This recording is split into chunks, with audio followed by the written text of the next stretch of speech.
Soudés dans la douleur, en tête du cortège, les familles des victimes de Mohamed Merah.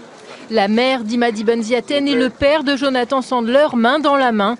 Un an après les meurtres de Montauban et Toulouse, ce matin, quelques 1500 personnes ont défilé près du Capitole, toutes confessions réunies. Il est important d'être ce matin silencieusement dans la marche, d'être présent ce matin dans l'unité des Français et aussi l'unité des religions. Nous sommes tous victimes, malheureusement, de l'intégrisme et du racisme. Actuellement, qu'est-ce que l'AQMI menace la France? Qu'est-ce qui se passe au Mali? Qu'est-ce qui se passe nos jeunes qui sont recrutés actuellement, qui sont en Syrie et ailleurs? Je trouve le combat, il est lourd. Vigilance totale des parents au gouvernement, je trouve que c'est très important. Accompagné du ministre de l'Intérieur, François Hollande a rendu hommage à toutes les victimes mortes il y a un an, en particulier à celle de l'école juive aux Aratora. On a recommencé de tuer des juifs parce que juifs.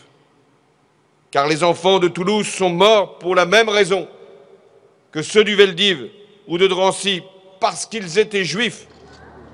Après avoir observé une minute de silence, le président et le maire de Toulouse, entourés d'enfants, ont planté un magnolia, symbole de dignité, mais aussi, comme l'a martelé François Hollande, d'une France debout qui ne pourra être divisée par le terrorisme.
Ha ha ha ha!